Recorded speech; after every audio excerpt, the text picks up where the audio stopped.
All right, hello there, welcome back to another wee bit from video. Today's video is going to be a very interesting one in that we got an all-star one-on-one bracket fight. All the all-stars from this past season. We are going to see who is going to take the championship in a one-on-one matchup style bracket fight. So one thing to keep in mind is that we are going to, this is a very important factor. I'm going to explain it to you with basic math, but we are going to be basing it off of street ball rules and street ball rules in terms of 2-point baskets are worth 1 point and 3-point baskets are worth 2, as opposed to the standard regulation rules of, you know, anything that's a league. It would be a 2-point basket is actually worth 2 and a 3-point basket is worth 3. The reason why is because that's how street ball is played pretty much everywhere universally. As far as I've been around in the basketball community forever now. But why that's very important is actually really basic math, and I'm going to help you guys out if you're not really good at that. If I score 3 threes and they're worth 3 points, that's 9 points, right? If I score 3 twos at 2 points, that's 6 points. You only need 2 baskets worth 2 points to be ahead of the person who made the 3 threes. Well, in ones and twos, if I score 3 threes worth 2 points, that's 6 points. If I score 3 twos worth 1 point, that's 3 points. If I scored an additional 2 baskets, I'm still down 1. So it would be 5 to 6 as opposed to flip it to the 2s and 3s, 10 to 9, and I'd be up. So if you want a percentage increase, 1s and 2s, 3s are 50% more valuable at 1s and 2s as opposed to 2s and 3s, where 3s are 33.3% more valuable than 2s. Threw a lot of numbers at you guys. Hopefully that was easy to understand. If not, let me put it like this. 1s and 2s helps 3-point shooters more. Easy? Got it? Done? Cool. Great. 2s and 3s helps dunkers and post-ups more. Cool? Got it? Great. All right. Let's get right into it. First up, we got Paul George, Lauri Markkanen. This one's probably significantly more close than people think, just because in street ball you need to score from anywhere at any given moment, and Lauri Markkanen's a very, very tall dude, got a lot of length. But with that being said, Paul George, similar to Lauri, can score from 3.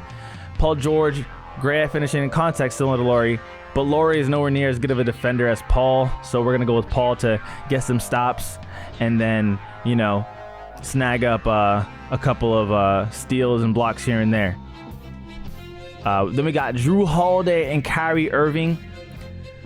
This one's, in terms of street ball, I don't think you can just, like, Kyrie Irving would be a different breed in street ball. Jrue Holiday, as much as awesome as your defense prowess is, Kyrie Irving in street ball, I mean, would just be so lethal. The dude wouldn't miss jack.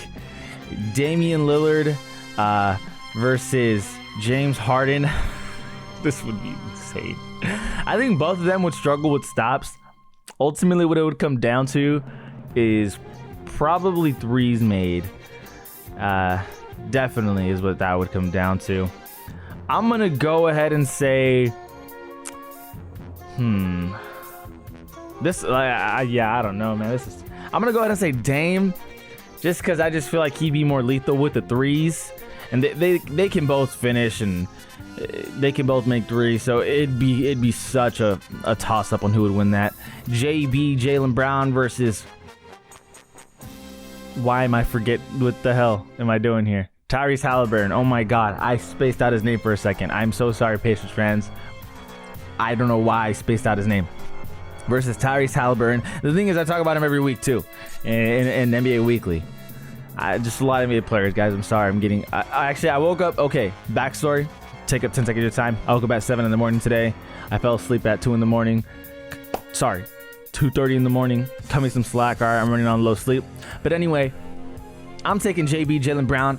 They're both lethal 3-point shooters. I'd probably give the slight edge to, not even slight edge. I'd probably give the edge to Tyrese Halliburton.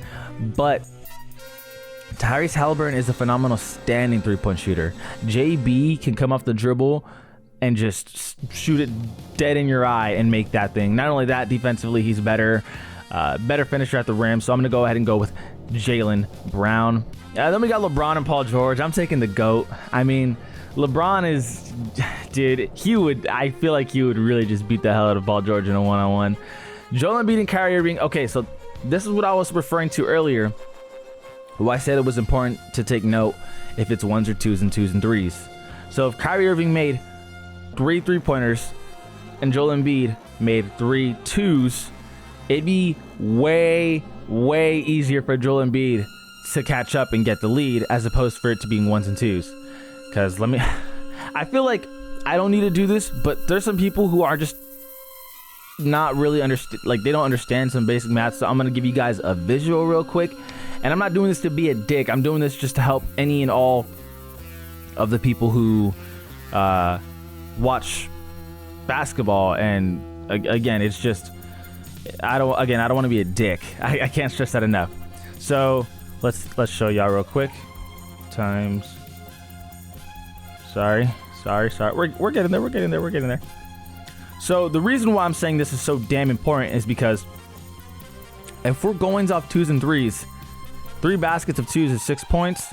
3 baskets of threes is 9 points. Again, easy enough math. Problem is that if you divide that by 2, right, and you divide this by 2, or I don't even need to divide by 2. I don't need to make it more complicated than it needs to be. But if you take this number to 1, right, and you take this number to 2, so if it's ones and twos, it'd be 6 to 3. Now you need to get 3 more baskets just to catch up to 6, as opposed to before, to where you only need 2 baskets to be ahead of 9. Hopefully I made it clear. Again, it's this channel is for all viewers. I don't care how good you are at math or bad you are at math or how smart you feel like you are, how dumb you feel like you are. It's for all viewers. So that's why I really wanted to make that very clear on why this is important into my decision making. Reason being is ones and twos benefit Kyrie. That's how we're playing it. Kyrie would literally never get a stop on Joel Embiid. That would never, ever happen. The only way for Kyrie to win this is for him to just make threes nonstop, which would be very, and I mean very difficult. Even with the 3-point advantage, I'm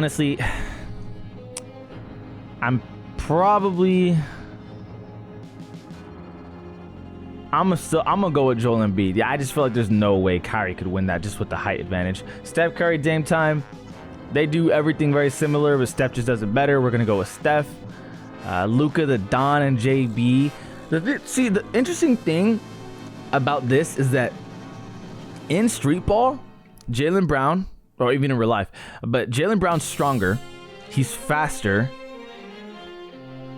What Luka does so well in the league that Jaylen Brown can't do is playmake. Playmaking for Luka is on a whole different level, and footwork, of course, and then drawing fouls. Jaylen Brown's not the best at drawing fouls. And street ball, drawing fouls, you ain't gonna get to the free throw line, bruh. So it's just to check the ball back up. So now, okay, what's Luka's other huge strength? Playmaking. Well, it's just you on the court. That's the problem. It's just you on the court. So it's just scoring. I'm going to score on you whether you like it or not. And I would take Jaylen Brown, considering he's also a significantly better defender than Luka. So he'll do better on the defensive end. And on the offensive end, he's going to be really, really potent because Luka's not a great defender. So we're going to go with Jaylen Brown in a one-on-one. Then we got LeBron and Joel Embiid. This one's actually really, really difficult. But with that being said, I actually am going to go with LeBron. My reason being is that LeBron can get enough stops on the defensive end. Not a lot. He would get very few. But enough to where he could make it up by just making some threes. And honestly, LeBron could probably force Jokic to shoot some threes. Embiid to shoot some threes. Because Embiid doesn't have a great handle. His MO would be to literally just get down below and just baby you. I would bank on LeBron just to make some threes while get a couple of defensive stops. Unlike Kyrie, who just wouldn't get a single stop on Embiid at all. Steph Curry, Jaylen Brown. This one's a lot harder than people think because Steph would just not stop Jaylen Brown. Like, he might have a very, 2 or 3 stops on JB, I would have a significantly hard time imagining that Steph's going to get enough stops.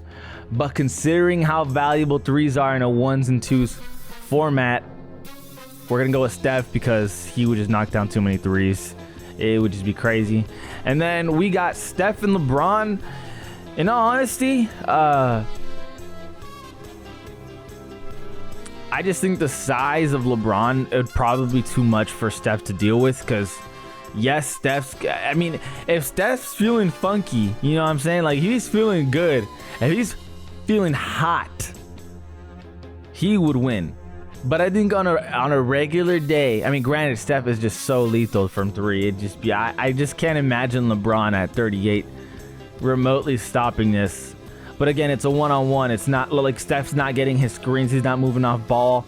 It's literally one-on-one. I'm going to go ahead and take LeBron James. My reasoning being is LeBron would never, and I mean never, get stopped on the offensive end. Steph would have, the only way LeBron gets stopped is if he misses a three and then you call that a stop. But LeBron would get a handful of stops on Steph. So I'm going to go with LeBron. Then on the opposite side of things, we got Shai Gilgeous-Alexander. Then we got DeMar DeRozan. I got a lot of love for Shai. Y'all, if y'all see my NBA Weekly, you'll know very much that I always say this guy is one of my favorite players in the NBA. Him and LaMelo definitely up there. Love watching them play. But in a street ball format against DeMar DeRozan, who is one of the best ISO scorers in the game, I have a hard time with taking Shai. Also because Shai's greatest attribute as a player right now is getting to the free throw line. You ain't getting to the free throw line in a one-on-one. So you're going to have to D up DeMar, which I just don't think Shai could do remotely consistently. But also, consistently try and get up fadeaway twos like he does, because they have similar post game to where they like to get inside. DeMar DeRozan definitely is a mid-range king. Like, he can do that significantly better than Shai. But Shai scores most of his points in the paint. I just think that it'd be hard without him being able to get to the free throw line, so I'm going to go ahead and take DeMar. Then we got Donovan Mitchell and Bam Adebayo. I honestly don't think this one would be particularly close. Reason being is Donovan Mitchell would never stop Bam. Like, he just would not. Bam would have his way from just babying him in the inside, from taking some mid-range shots if Donovan just feels like he can't, you know, if he has to give up some space. But Bam would put enough of defensive pressure on Donnie to make it a little more lopsided. I'm going to take Bam Adebayo. He can guard from 1 through 5. If y'all haven't seen a Heat game, just see how he plays defense. It's insane. Granted, Donovan's going to get his because Donovan's an offensive powerhouse, but in a one-on-one, I just don't think he has a chance. Ja Morant's a bonus.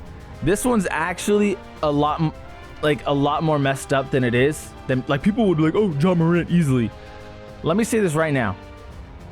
Ja Morant has zero shot at stopping Sabonis getting to the rim. Zero.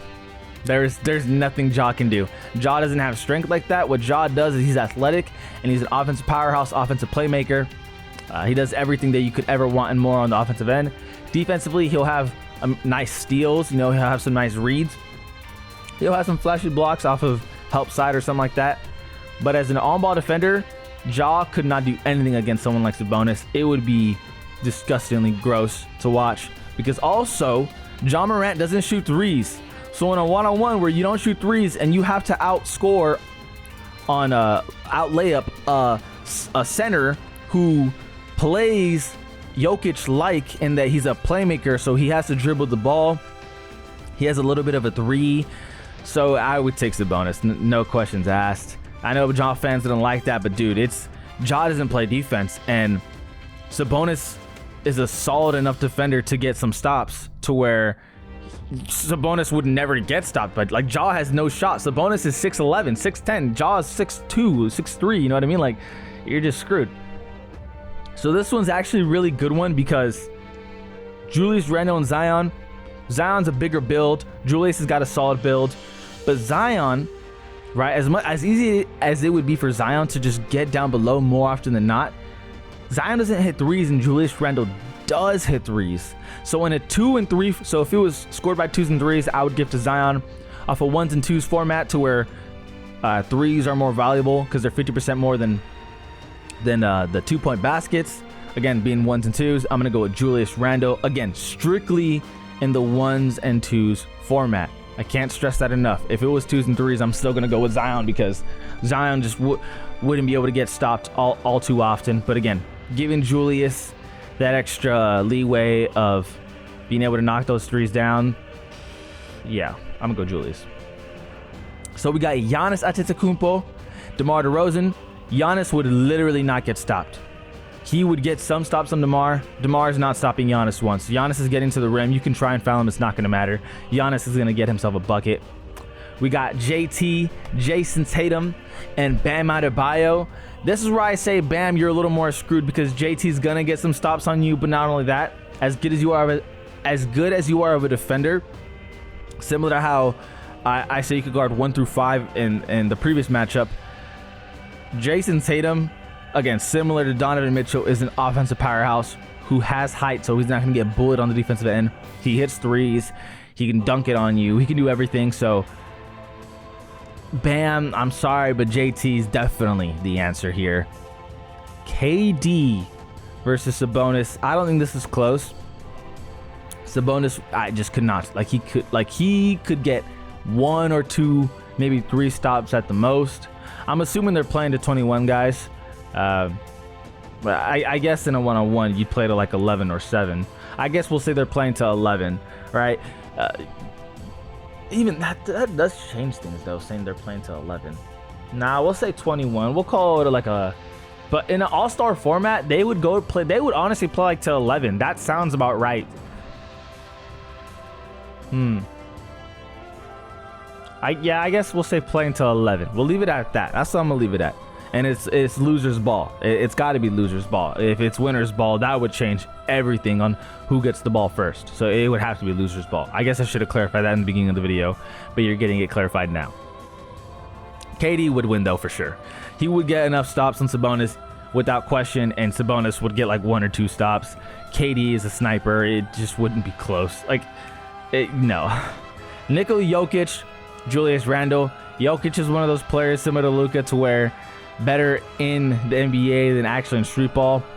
Jokic would definitely eat up Julius Randle in the post, but Julius 3-point prowess, and he'd get enough stops to where Jokic, I just don't think has a chance to really stop Julius Randle as consistently. I'm gonna go ahead and take Julius Randle. Some people might say Jokic. I'm still taking Julius Randle. Okay, this one's really good, and I have 2 answers for y'all. In a 2s and 3s format, I'm taking Giannis. In a 1s and 2s format, I'm taking JT. Again, JT's a better 3-point shooter, and since 1s and 2s, I'm going to say it again, are more valuable for 3-point shooters, Jason Tatum, you have your edge on that alone, because all it takes is JT to get a little bit hot. He's knocking it down. He's got great defense to where he can get some stops on Giannis. Not much. I can't stress enough, not much. But if he's got it even going on a regular office day, I can't imagine that Giannis is going to be able to deal with that. Because, again, unlike Steph and LeBron, Steph would not stop LeBron once. Like, not once. Steph has 0 opportunity unless Bron gives one away. JT has like a attempt or 2 of stops in him for sure. So I'm gonna go with JT. Then we got Julius and KD, not close. KD all day. And then this one, I'm not gonna pretend like this is close for me. Like, it's a really good matchup, and I think that it would be entertaining as hell. But I think KD's a generational talent in terms of scoring. He is probably the greatest scorer our game has ever seen in terms of being able to dunk, lay it in, and tough finishes. Godlike mid-range. Great 3-point shooter. He doesn't typically shoot threes because he doesn't need to. Like, he can always just take it inside and get a mid-range. But he is a sniper from anywhere on the court.